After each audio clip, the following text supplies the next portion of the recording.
Kata Nabi, yang paling ditakuti oleh baginda Nabi Muhammad SAW bukan hanya Dajjal. Kalau Dajjal tu takut, tapi ada yang lebih ditakuti oleh Nabi selain daripada Dajjal. Namanya, kata Nabi, ulama su. Orang alim punya ibadah, seorang alim punya kehebatan. Kehebatan yang dimiliki oleh orang alim adalah yang tertinggi, yang mereka miliki adalah ilmu mereka sendiri. Di dalam hadis yang lain Nabi bilang begini, "Fima ta'allamtal ilma wa qara'tal Qur'an." Buat siapa engkau pelajari ilmu, buat siapa engkau mempelajari ilmu dan membaca Al-Quran. Kata hamba tadi, ta'allamtul ilma fika wa qara'tul Qur'ana fik. Aku mempelajari ilmu dan membaca Al-Quran itu untuk dirimu. Kemudian dijawab sama hadis tadi, sama Allah, kadzabta wa taqulul malaika kadzabta. Kata Allah, engkau dusta. Kata malaikat, engkau juga dusta, kata dia. Maksudnya yang ngomong yang hamba tadi, disampaikan oleh kata Allah, engkau dusta. Kata malaikat, engkau dusta. Ta'allamtal ilma liyuqalu aliman. Kau pelajari ilmu sekian banyak agar engkau dipanggil orang alim. Assalamualaikum warahmatullahi wabarakatuh. Alhamdulillahi rabbil alamin. Alhamdulillahilladzi an'ama bi ni'matil iman wal islam bihima tatimmus salihat. Asyhadu an la ilaha illallah wahdahu la syarikalah wa asyhadu anna Muhammadan abduhu wa rasuluh la nabiyya ba'd. Allahumma salli wa sallim wa barik ala hadzal nabiyil karim. Allahumma salli ala Muhammad wa ala ali Muhammad fil alamin innaka Hamidum Majid. Ya ayuhan nasu taqu rabbakumul ladzi khalaqakum min nafsin wahidah wa khalaqa minha zawjaha wa batha minhuma rijalan katsiran wa nisaa wattaqullaha alladzi tasaaluna bihi wal arham innallaha kana 'alaikum raqiba. Wa qala Allah ta'ala, ya ayyuhalladzina amanu taqullaha wa qulu qawlan sadida yuslih lakum a'malakum wa yaghfir lakum dhunubakum wa may yuti'illaha wa rasulahu faqad faza fawzan 'azima. Puji syukur kehadirat Allah atas limpahan rahmat dengan mengucapkan alhamdulillahirabbil alamin. Bersalawat kepada Nabi dengan mengucapkan Allahumma salli ala Muhammad wa ala ali Muhammad fil alamin innaka Hamidum Majid. Baik Bapak Ibu sekalian yang berbahagia, bermunajat kepada Allah, mudah-mudahan di maghrib ini Allah melimpahkan rahmat dan karunia-Nya kepada kita semua. Allah sehatkan, Allah kuatkan kita, Allah jadikan kita orang-orang yang istiqamah dalam kebaikan dan ketaatan kepada Allah. Allah jadikan kita orang-orang yang selalu bersyukur akan segala nikmat-Nya, dan Allah jadikan keluarga kita yang sakinah mawaddah warahmah, anak-anak yang saleh dan salihah. Amin ya rabbal alamin. Insyaallah kita semua yang hadir dalam doa kita semoga termasuk orang-orang yang husnul khatimah. Baik, di dalam kitab Asnaful Maghrurin kemarin kita bahas tentang orang-orang yang tertipu dari kalangan orang-orang kafir dalam bab yang pertama, dan kemaksiatan orang-orang beriman kepada Allah sebagai bentuk daripada tertipunya mereka dari perbuatan-perbuatan kemaksiatan.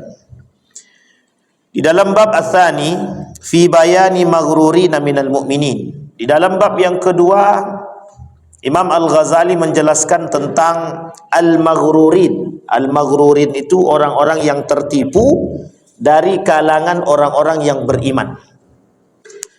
Kalau kemarin kita bahas kafir. Di dalam kafir itu ada orang-orang mukmin yang yusyarikunahum. Orang kafir yang tertipu dengan dunia, yang disebut dengan gharrathumul hayatud dunia, mereka ditipu oleh kenikmatan dunia. Jadi memang orang kafir itu kenikmatannya di dunia, di akhirat dia tidak punya kenikmatan lagi. Kenapa? Karena di akhirat mereka masuk ke dalam neraka jahanam. Tetapi dalam poin yang kedua daripada bab yang pertama itu disampaikan ada orang-orang yang mengikuti mereka, yusyarikunahum. Orang-orang kafir diikuti oleh orang-orang, baik orang kafir itu sendiri atau dari kalangan muslim itu sendiri. Orang kafir yang mengikuti kekafiran itu sudah biasa. Yang menjadi persoalan kita ada namanya orang muslim mengikuti kekafiran. Artinya orang muslim mengikuti orang kafir. Ada orang muslim yang mengikuti orang kafir. Bukan hanya ada lagi, bahkan meminta bantuan kepada mereka pun ada. Nah, itu dia. Jadi kalau orang muslim minta bantuan kepada orang kafir, itu secara tidak langsung juga sedang tertipu. Dia tertipu dengan apa? Tertipu dengan kekuatan, dengan kekuasaan yang dimiliki oleh orang kafir tersebut. Misal orang kafir itu punya dana, punya duit misalkan. Ini bukan ya dana ya. Orang kafir itu punya duit. Karena dia mau naik jadi anggota legislatif, dia pinjam duit. Kata orang kafir tadi, aku tak usah pinjam, buat kamu aja. Nanti kalau kau dah duduk kasih aku kekuatan. Nah, ini yang disebut dengan yusarikunahum, bagian daripada itu. Nah, di dalam bab yang kedua ini, fi bayanil maghrurina minal mu'minin. Sekarang dalam bab yang kedua bukan orang kafir, tapi orang mukmin. Bagaimana tertipunya orang mukmin tersebut? Orang-orang mukmin bisa tertipu. Masalahnya di mana dan bagaimana tertipunya? Kita bahas dalam poin yang pertama, as-sinful awal. Poin yang pertama. Ini langsung berat nih poin pertama nih. Poin yang pertama, orang-orang yang tertipu dari kalangan orang-orang beriman. Yang pertama, al-maghruruna minal ulama. Ulama yang tertipu. Orang-orang yang tertipu dari kalangan ulama. Maksudnya gimana itu? Orang-orang yang tertipu dari kalangan ulama. Bahasa sederhananya, ulama yang tertipu. Ulama yang ditipu. Ditipu oleh apa ulama? Nanti kita lihat. Ada yang ulama yang ditipu oleh dunia. Ada ulama yang ditipu oleh kelezatan, kekuasaan dan lain sebagainya. Al-maghruruna minal ulama minhum man ahmala tafqadul jawarih wa hifdhaha minal ma'asi wa igtarra bi'ilmihi. Di dalam hadis Nabi bilang begini, kata Nabi, inna akhwafa ma akhaf, yang paling aku khawatirkan, kata Nabi, kata Umar bin Khattab, inna akhwafa ma akhafu ala ummati munafiqun alimul lisan. Kata Umar bin Khattab, yang paling ditakuti oleh Nabi di hari akhir itu adalah munafiqun alimul lisan. Orang munafik tapi lisannya cerdas, alim. Atau bahasa lainnya, orang alim cerdas dengan keilmuannya tapi munafik. Sampai di sini bisa dipahami, Pak ya. Di dalam hadis yang lain Nabi bilang begini. Kata Nabi dalam hadis yang lain itu, kata Nabi, yang paling ditakuti oleh baginda Nabi Muhammad SAW bukan hanya Dajjal. Kalau Dajjal itu takut, tapi ada yang lebih ditakuti oleh Nabi selain daripada Dajjal. Namanya, kata Nabi, ulama su. Apa namanya Bapak Ibu? Ulama su. Ada satu buku judulnya, ada namanya ulama ar-rabbani dan ulama id-dunya. Atau bahasa lainnya ulama al-akhirah dan ulama dunia. Ulama akhirat, dia jadikan ilmu dia untuk bisa menggapai keberkahan akhirat. Tapi kalau ulama dunia, bagaimana caranya, kata Imam Nawawi, dia jual ilmunya untuk mendapatkan dunia. Nah, ini dia, nanti kita coba uraikan. Poin pertama, minhum man ahmala, orang-orang yang meremehkan. Apa yang diremehkan oleh dia? Yang diremehkan oleh mereka adalah peringatan-peringatan Allah terhadap apa yang sudah Allah berikan kepada mereka. Misal, seorang alim punya ilmu, seorang alim punya ibadah, seorang alim punya kehebatan. Kehebatan yang dimiliki oleh orang alim adalah yang tertinggi, yang mereka miliki adalah ilmu mereka sendiri. Di dalam hadis yang lain Nabi bilang begini, "Fima ta'allamtal ilma wa qara'tal Qur'an." Buat siapa engkau pelajari ilmu, buat siapa engkau mempelajari ilmu dan membaca Al-Quran, kata hamba tadi, ta'allamtul ilma fika wa qara'tul Qur'ana fik. Aku mempelajari ilmu dan membaca Al-Quran itu untuk dirimu. Kemudian dijawab sama hadis tadi, sama Allah, kadzabta wa taqulul malaika kadzabta. Kata Allah, engkau dusta.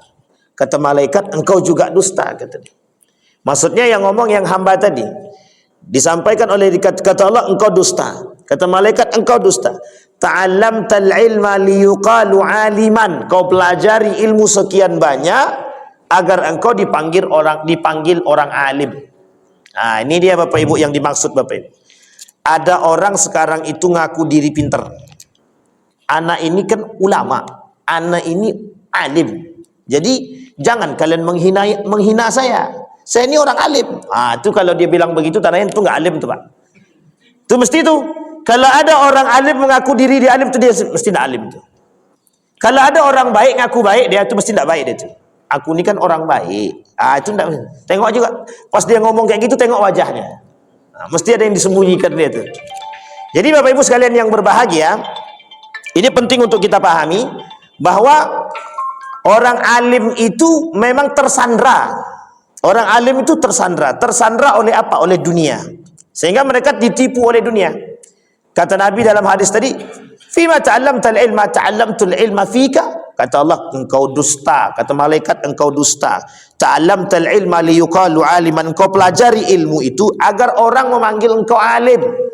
Wa qara'tal Qur'ana liyuqalu qari'an. Kau baca Al-Qur'an, kau pelajari Al-Qur'an, kau hafal Al-Qur'an agar orang-orang memanggil engkau sebagai seorang qari. Nah, sekarang Bapak Ibu boleh lihat, banyak sekali orang yang sekarang tuh pamer bacaan tuh banyak, bukan sedikit. Dibuat-buat pula tuh. Mending kalau enak, kalau sakit telinga dibuat, itu muskilah kita tuh. So bagus-bagusnya. Mungkin itu tadilah ujiannya orang-orang yang memiliki itu memang begitu. Orang kaya diuji dengan keilmuannya, orang berilmu diuji dengan ilmunya. Orang yang rajin ibadah dan taat beribadah diuji dengan ketaatannya itu. Itu kemaksiatan orang beriman. Jadi kemaksiatan orang beriman itu adalah ibadah dia sendiri. Sehingga ketika dia rajin beribadah muncul setan dalam dirinya. Bagaimana? Ini satu cerita unik. Satu ketika Ali bin Abi Thalib itu naik ke atas mimbar melakukan khutbah Jumat. Ketika sedang khutbah Jumat, dia turun. Apa dia kata sama sahabat dia? Bagaimana kau pandang khutbahku tadi? Harapan dia adalah dipuji sama sahabat dia tadi. Apa kata sahabat dia tadi? Kau pengen Allah murka sama dirimu, kata dia. Tak jadi lagi bicara Ali, langsung diam. Tahu apa yang maksudnya? Sahabatnya tahu yang dimaksud oleh Ali itu dia minta pujian. Ali ini meminta pujian kepada sahabat dia. Tapi apa kata sahabat dia? Apa kau pengen Allah murka terhadap dirimu? Artinya apa? Hati-hati dengan pujian. Nah, orang berilmu itu ujiannya adalah pujian itu. Wow, keren. Kata Pak Imam tadi, Ustadz viral kata dia. Itu muskilah itu Pak. Masalah itu. Maka saya bilang dulu, jangan bilang begitu. Itu beban mental itu, beban mental, beban moral dan sebuah beban masuk ke situ Pak. Coba bayangkan itu kalau sempat itu terjadi, nauzubillahi min dzalik, itu berat sekali. Artinya apa? Yang menjadi masalah adalah orang-orang yang berilmu itu dengan keilmuan dia. Kadang-kadang ujiannya bukan hanya datang pada ilmunya saja, kejujuran mereka. Kita ambil contoh Pak ya. Dulu saya pernah ketemu dengan salah seorang Dewan Pengawas Syariah. Jadi ketika kami diskusi tentang salah satu perbankan itu, perbankan syariah, saya bilang ketika beliau membicarakan tentang satu konsep akad dalam perbankan, saya bilang begini, Pak Ustadz itu menggunakan akad yang salah di dalam produk yang salah, saya bilang itu. Produknya apa, akadnya apa? Kemudian Pak Ustadz itu bilang begini, kata beliau, kalau kita tak pakai kayak gitu, banknya rugi. Kalau banknya rugi, kami tak dapat gaji, kata. Astagfirullahaladzim. Kalimat itu yang sampai sekarang saya ingat itu. Tahu maksudnya Bapak Ibu? Artinya apa? Dia bisa memutar sesuatu demi mendapatkan sesuatu. Yang penting aku untung, dia untung, kata dia. Betul juga memang kadang-kadang kita pikir secara rasional betul itu. Daripada banknya rugi, dia tak dapat gaji, mending untung dua-duanya, kan gitu. Gaji dapat, bank aman. Tapi kan salah gitu. Tapi kan salah. Nah, ini yang kita maksud. Artinya apa? Ada hal-hal yang dilakukan oleh mereka dan mereka terkungkung dengan hal demikian. Maka kata Allah tak salah ketika Nabi berkata dalam hadisnya, ada orang yang mempelajari ilmu tujuannya untuk mendapatkan dunia. Imam Nawawi mengatakan demikian dalam kitab At-Tibyan itu. Kata Imam Nawawi, banyak orang-orang yang mempelajari Al-Quran, tapi tujuannya satu, bagaimana ketika mereka mendapatkan Al-Quran. Jangan salah loh Bapak Ibu, orang yang mempelajari Al-Quran itu Allah angkat derajatnya. Sekalipun dia punya niat yang nggak benar, itu Allah angkat derajatnya. Tapi ingat, kata Imam Nawawi, orang yang mempelajari ilmu Al-Quran, dia akan mendapatkan kemewahan, dia akan mendapatkan penghormatan dari orang. Betul, di situ ujiannya. Ada orang yang dengan penghormatan dan penghargaan tersebut liyusiba minhud dunya, tujuannya untuk mendapatkan dunia. Nah, kita ambil contoh begini. Dulu ada kasus Bapak Ibu yang saya temukan, itu kasus seorang hafiz Quran. Ya, kita sebenarnya ini tidak merendahkan mereka, cuman ini akhlak ya, akhlak. Ada seorang yang mengerti Al-Quran, bagus bacaannya. Satu ketika datang seorang pengurus masjid. Masjid ini masih barulah. Pokoknya masjid ini tidak kaya, biasa-biasa saja. Kemudian dia bilang sama orang yang pandai baca Quran tadi, kami minta Ustadz untuk jadi imam lah di masjid kami selama 1 bulan. Apa kata beliau? Kalau tidak 400.000 satu malam saya tidak mau, kata dia. Saya bilang, wah ini penting juga kalau begini. Besok penceramah pakai gitu semua. Besok kalau tidak 1 juta nggak usah undang, katanya gitu. Ini bahaya. Kalau sempat begitu semua Pak, habis kita. Jadi rontoknya itu akhlak, itu penyebabnya adalah rusak. Rusaknya itu akhlak. Jadi ilmu tadi, saya ingin katakan kepada Bapak Ibu, goresan kaum liberal itu, goresan kaum orientalis terhadap kita hari ini, itu bagaimana menampakkan kehadapan kita itu bahwa ilmu itu bebas nilai. Ilmu itu bebas nilai. Apa maksudnya ilmu bebas nilai? Jadi Anda mau punya akhlak, nggak punya akhlak itu tidak ada masalah. Yang penting Anda punya ilmu. Bahasa kasar kita begini, lo berilmu, mau sombong kek, mau nggak sombong, nggak ada masalah. Yang penting lo punya ilmu. Makanya ada bahasa di kalangan masyarakat begini, dia sombong masih mending, dia profesor. Ini udah nggak profesor, sekolah tidak, apa yang mau disombongkan? Kalimat ini yang paling sering kita dengar. Jadi boleh orang yang dengan ilmu yang tinggi sombong itu boleh, kata dia. Nah, ini yang menjadi masalah kita. Sehingga ini ada menjadi kacamata, menjadi cerminan. Sampai-sampai ada orang berkata begini, wajar dia sombong, dia kaya. Jadi wajar dia sombong, dia kaya. Jadi orang kaya itu wajar sombong. Pertanyaannya, benar enggak pernyataan itu? Wajar enggak orang kaya sombong? Wajar enggak orang berilmu itu sombong? Secara hukum itu mungkin bagi dia wajar, tetapi secara aksiologi keilmuan itu enggak masuk di akal itu. Dalam tatanan keilmuan bukan hanya ontologi, bukan hanya epistemologi yang dia harus miliki, bukan hanya keilmuan, tapi bagaimana ilmu tadi membentuk karakter-karakter. Sehingga ilmu itu bisa membentuk akhlak. Lah kalau tadi berakhlak apa tak berakhlak tuh? Dah tahu dia masjidnya biasa-biasa aja, dia pasang pula, dia patok lah. Kalau ndak 400.000 aku ndak mau jadi imam deh. Wah, itu bagus juga kalau begitu itu. Dalam bahasa lainnya pengen cepat kaya.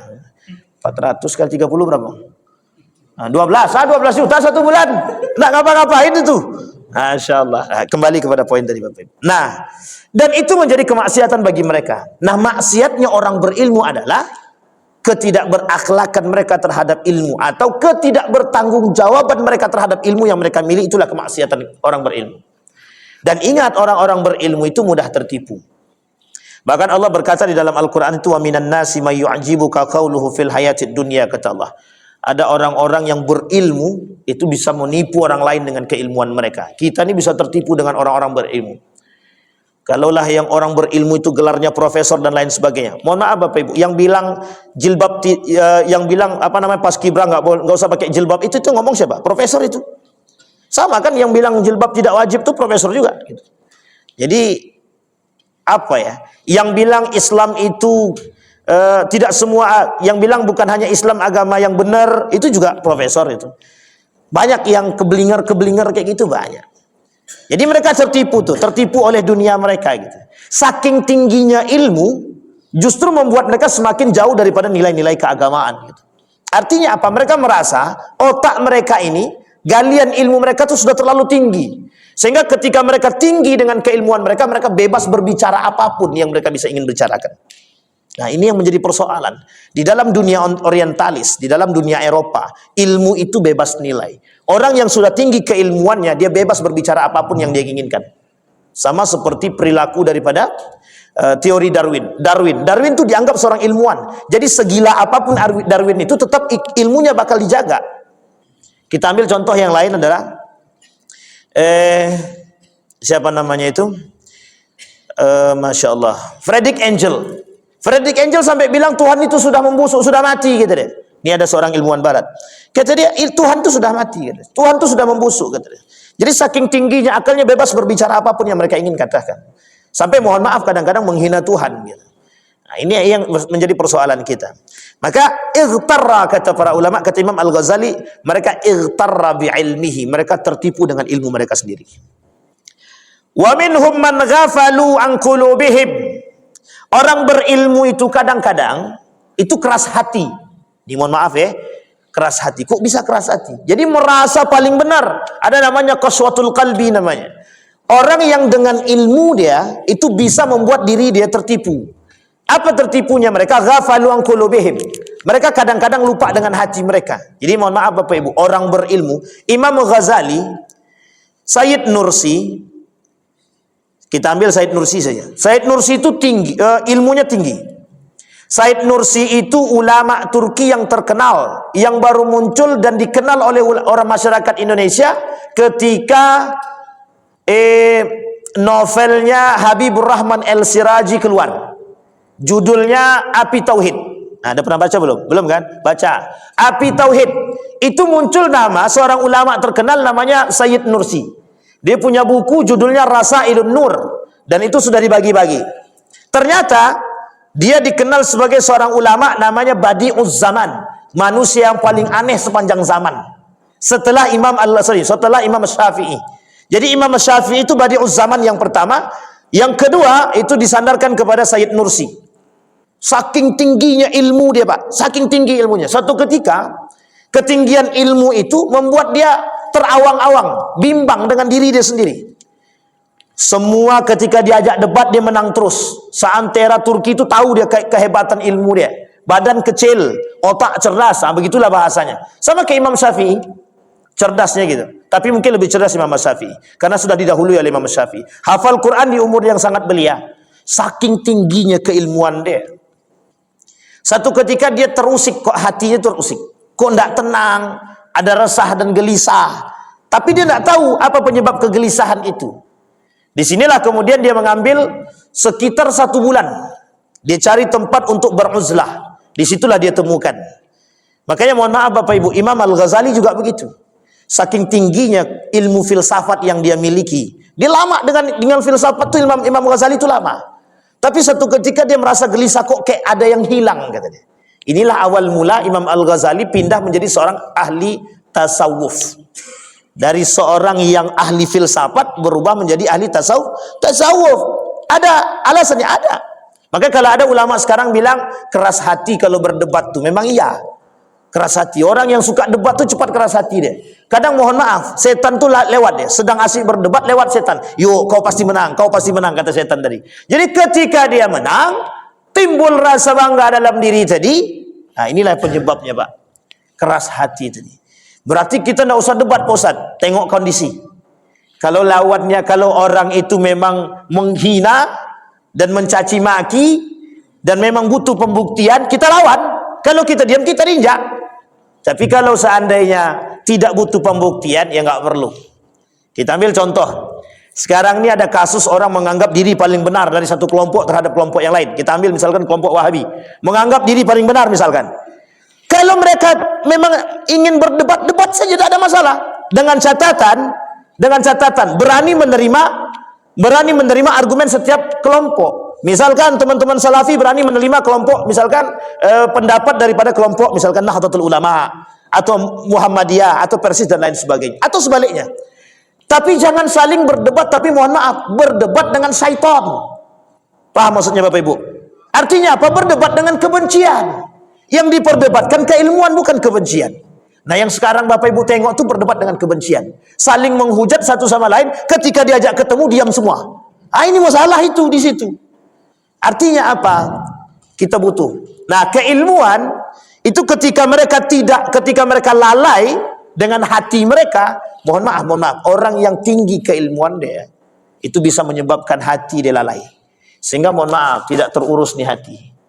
Yang terjadi adalah keras hati. Kita ambil contoh. Jangan ada tersinggung ya. Ketika ada seorang ulama, kemudian sudah terkenal misalkan. Itu sulit tuh Pak, untuk diingatkan. Dianggap semua orang yang kecil itu, yang di bawah dia, tidak akan mampu untuk nasihatin dia. Dan dia tak akan mau dengar.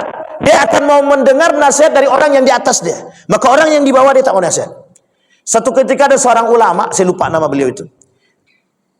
Ketika beliau keluar dari rumah dengan pakaian sangat megah sekali, sangat megah. Ini kondisi dia. Diceritakan oleh Imam Al-Ghazali. Pakai baju, megah bajunya. Satu ketika ada seekor anjing menggigit baju dia. Seekor anjing menggigit bajunya. Dilalah ketika digigit oleh anjing tersebut, diangkat sama dia. Seolah-olah dia merasa anjing ini kotor. Ternyata Allah tunjukkan keajaiban, anjing itu berbicara. Apa kata anjing tadi? Kau kira dirimu lebih mulia daripada diriku, katanya. Pulang ulama tadi ke rumah menangis, Pak. Coba bayangkan. Jadi mohon maaf Bapak Ibu, kadang saya mengambil contoh begini.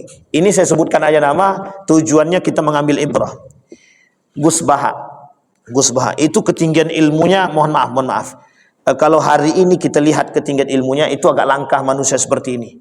Manusia langka yang mengakui keilmuan dia itu bukan hanya sekedar Indonesia, bahkan beliau masuk salah satu pakar tafsir di dunia, itu beliau masuk. Tapi ya begitu kehidupannya gitu. Ya mohon maaf, kita nggak tahu juga orangnya, tapi paling tidak kita dari kasat mata kita bisa melihat bagaimana nggak punya ajudan, motornya begitu-begitu saja. Di Riau ini ada seorang ustadz, da'i, kalau dibilang kondang bukan kondang lagi. Kayaknya semua masjid berebut juga itu untuk cari jadwal beliau gitu. Tapi saya ketemu beliau pertama kali, itu sampai sekarang tidak berubah tuh motornya itu. Mungkin kalau hanya untuk beli mobil, ya kalau mungkin kita perhitungkan sangat mungkin sekali Pak. Tapi beliau tidak mau. Pernah kita tanya, apa alasan beliau tidak mau mengganti motornya? Apa jawaban beliau? Satu saja jawabannya. Takut merusak hati. Coba Pak bayangkan. Artinya apa? Tunggu motornya hancur dulu, atau kalau perlu kita hancurkan motor nih kan, baru dia mungkin beli baru. Itu bahasa kasarnya. Itu ada Pak, dan kita temukan di Riau ini, khususnya di Pekanbaru lah. Tapi itu langka sekali, langka sangat. Yang bahkan kita temukan sebaliknya gitu, dan lain sebagainya. Artinya apa? Mereka sadar akan diri mereka. Kehebatan yang mereka miliki, ilmu yang mereka miliki justru sebenarnya membuat beban, menjadi beban bagi mereka. Sampai seorang ulama bilang begini kepada saya, Pak. Apa kata dia? Ketinggian ilmu itu bukan justru membuat kita semakin tinggi, kata dia. Tapi ketinggian ilmu justru membuat kita semakin rendah di hadapan manusia yang lain. Karena ternyata, mohon maaf, orang berilmu itu tidak akan menganggap diri dia mulia di antara yang lain. Jadi Bapak Ibu, kalau Bapak Ibu lihat ada orang berilmu, terus dia menganggap diri dia lebih mulia daripada kita atau daripada manusia yang lain, berarti sesungguhnya dia tidak berilmu. Itu tolak ukurnya. Iya. Kenapa? Karena orang berilmu tidak mungkin memandang orang lain itu rendah secara akhlaknya. Tapi kalau dia tak punya akhlak yang tadi kita katakan, orang yang tertipu pada poin pertama, orang yang tertipu dengan ilmu mereka. Oh, aku profesor, kau siapa? Ini dia Pak, kesombong yang muncul. Dan saya sudah pernah kena itu Pak.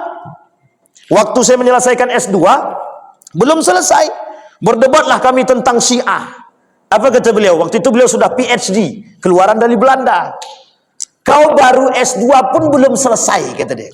Jadi tak usah kau berdebat dengan aku PhD, kata dia. Dalam hati kadang bicara, iya juga, tapi satu sisi kata hati saya sombong banget gitu. Tapi gimana? Kondisinya memang begitu waktu itu. Kita belum selesai S2, dia sudah PhD, sudah S3. Sampai berani berkata demikian. Artinya apa? Mereka tertipu dengan keilmuan mereka. Gitu. Ini yang membuat Imam Al-Ghazali menulis satu buku judulnya Munqidh Minad Dhalal. Kata Imam Al-Ghazali, kapan waktu kita sandingkan Pak. Kita sandingkan, kita bawa bukunya Munqidh Minad Dhalal, selamat daripada kesesatan. Gitu. Salah satunya adalah selamat daripada ilmu yang dimiliki. Imam Al-Ghazali dari ujung dunia sampai ujung manapun gak ada yang gak kenal. Tapi ketinggian ilmu itu yang membuat ketakutan kepada Imam Al-Ghazali. Makanya ulama-ulama dahulu itu mereka takut dengan ketenaran. Ulama-ulama sekarang itu memang mencari ketenaran. Itu muskilah kita hari ini Pak. Kenapa begitu? Itu masalahnya. Sehingga mohon maaf, kalau mereka tidak kuat iman dengan ketenaran itu tadi, ya hancur. Itu yang kita takutkan. Yang kita takutkan sudah tenar dia, bergelar profesor pula, dia tenar dia sudah dikenal di mana-mana. Datang orang entah itu meskipun kenal dulu gitu ya, udah kenal lama, tapi memberikan nasihat tak mau lagi terima. Enggak. Wah gitu dia. Artinya apa? Kesombongan bermuncul, setan itu bermunculan dari berbagai macam segi. Itu kaitannya apa? Hati. Maka butuh kita mempelajari satu sisi Bapak Ibu, ilmu tasawuf itu penting untuk dipelajari, untuk menundukkan. Saya kasih contoh Bapak Ibu. Saya menjadi asisten seorang profesor, namanya Profesor Dr. Haji Yunahar Ilyas. Saya pernah bertanya sama beliau tentang ilmu tasawuf. Salah satu karakter orang-orang sufi itu, kata beliau, dia sering pergi keluar rumah tanpa membawa apapun, tidak membawa apapun. Bahkan mereka tidak bawa nama mereka. Artinya begini, mereka berjalan pakai sendal seperti orang yang tidak dikenal oleh siapapun, keluar dari rumah, naik satu bukit, turun bukit. Ketika mereka lapar, mereka akan ketok pintu rumah orang, seolah-olah dia mengemis. Padahal dia bukan orang pengemis, tapi dia mengemis untuk makan. Saya tanya, apa tujuan mereka begitu? Kata beliau, tujuannya satu, menundukkan hawa nafsu. Katanya. Coba bayangkan Pak, orang berilmu mengetok pintu rumah orang dan mengemis. Sama dengan yang tadi yang kita katakan, berilmu dia ditundukkan oleh seekor anjing. Apa kata anjing? Apa kau kira dirimu lebih mulia daripada diriku? Apa yang terjadi? Malu pulang ke rumah, menangis. Ternyata diriku sama. Hanya manusia disandingkan dengan seekor binatang. Makanya mohon maaf Bapak Ibu, di dalam Al-Quran Allah menyebutkan karakter-karakter binatang yang bisa disandingkan dengan manusia jika manusia memiliki sifat seperti binatang tersebut. Ada 7 karakter yang Allah sandingkan. Nah, Bapak Ibu sekalian yang berbahagia. Wa minhum man ghafalu an qulubihim wa ma tahtawi alaihi min sifati zamimatin. Kemudian yang ketiga, wa minhum man dakhalahul ujub bi nafsihi. Nah, ini dia Pak. Poin ketiga masuk lagi. Ulama yang tertipu itu di dalam diri mereka muncul sifat ujub. Ujub. Apa itu ujub? Allah sampaikan, Nabi sampaikan dalam hadisnya begini. Thalathun muhlikat, kata Nabi. 3 yang menghancurkan umat manusia. Yang pertama kata Nabi yang menghancurkan umat manusia itu yang nomor 1, hawa muttaba. Orang yang memperturutkan hawa nafsu. Kita tidak bahas itunya. Yang kedua kata Nabi, syuhud muta.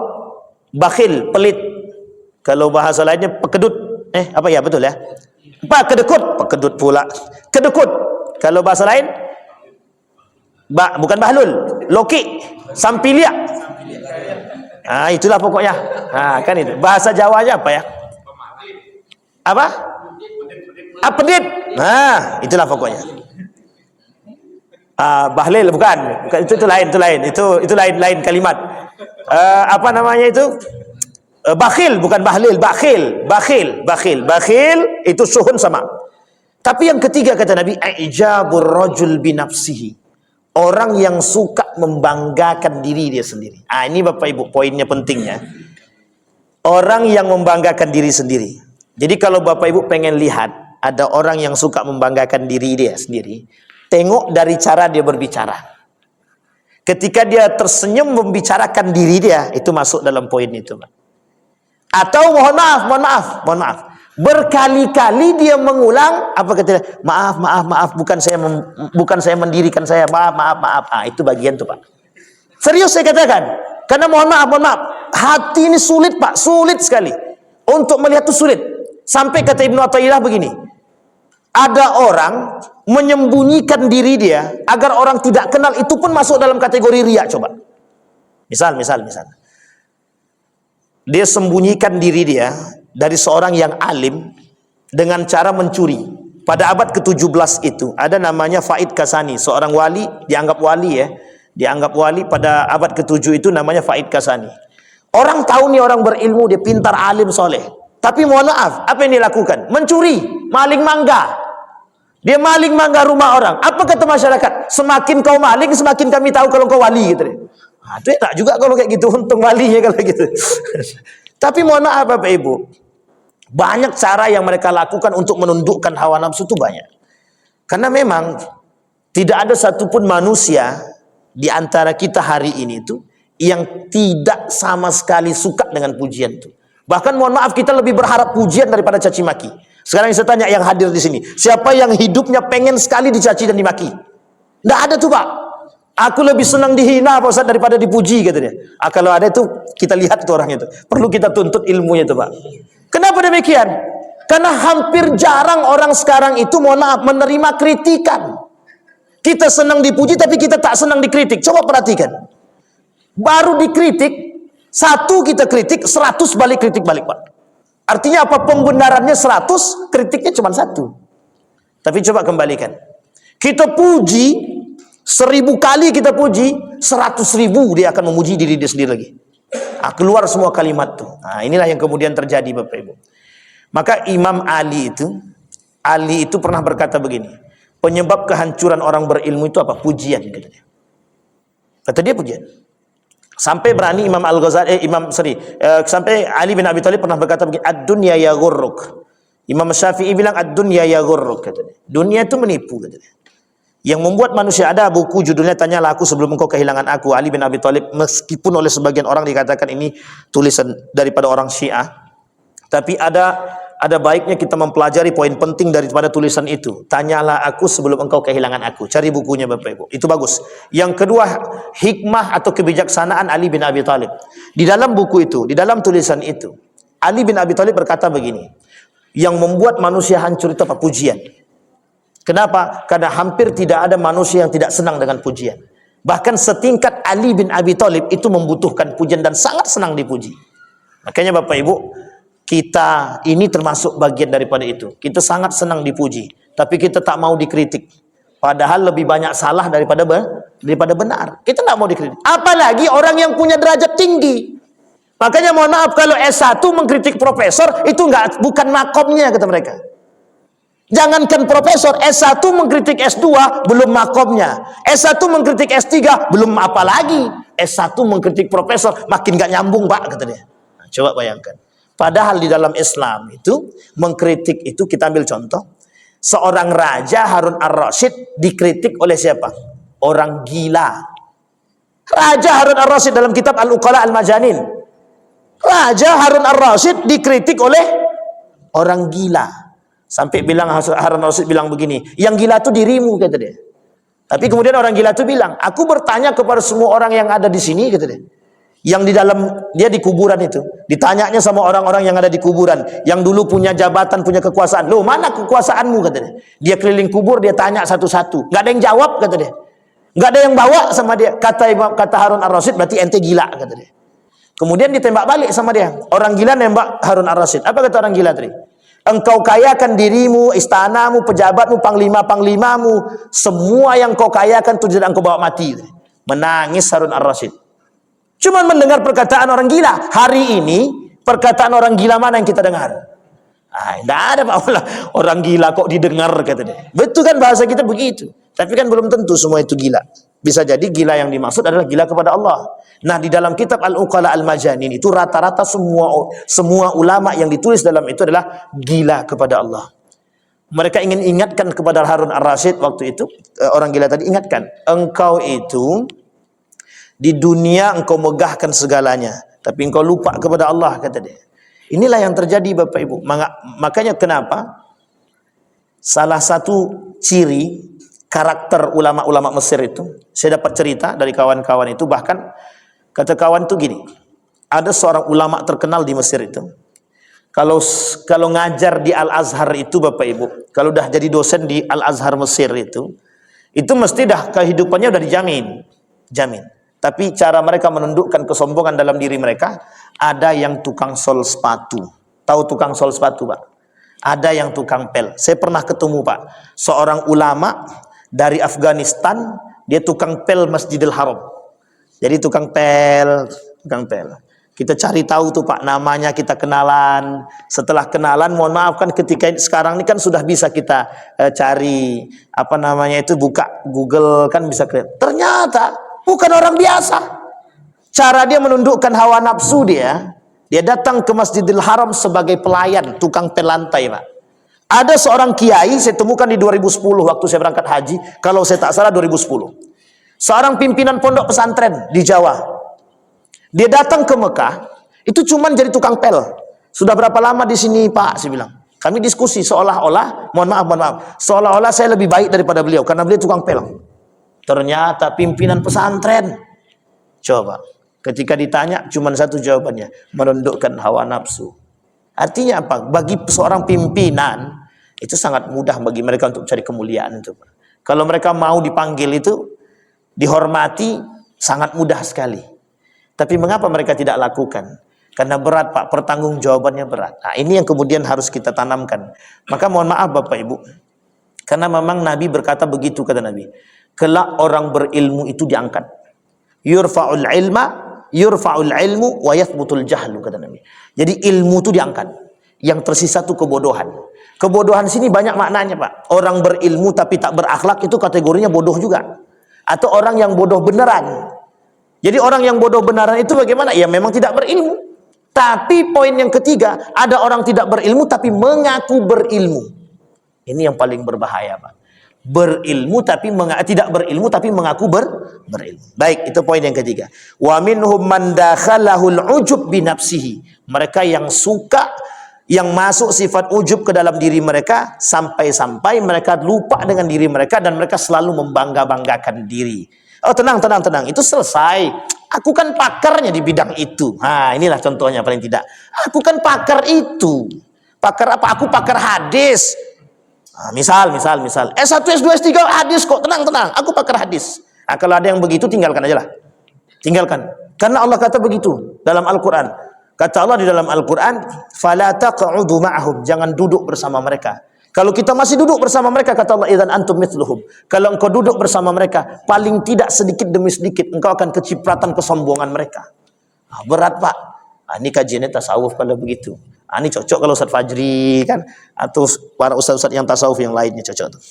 Kalau awak agak cocok, agak susah sedikit. Wa zaharat alaihi makhayilul al-kibr war riyasah. Tampak dalam diri mereka itu, atau mereka menampakkan sedikit demi sedikit kesombongan mereka, kekuasaan mereka, kehebatan mereka, jabatan mereka. Nah, jadi dengan rasa ujub tadi dalam diri seseorang tadi itu nampak. Mereka mulai memunculkan gini dan lain sebagainya. Na'udzubillahi tsumma.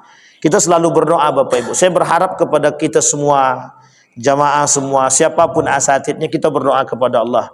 Kita diberikan para da'i-da'i yang baik, kita diberikan ulama-ulama yang rendah hati, ulama-ulama yang baik sikapnya, akhlaknya dan lain sebagainya. Dan ini penting Bapak Ibu.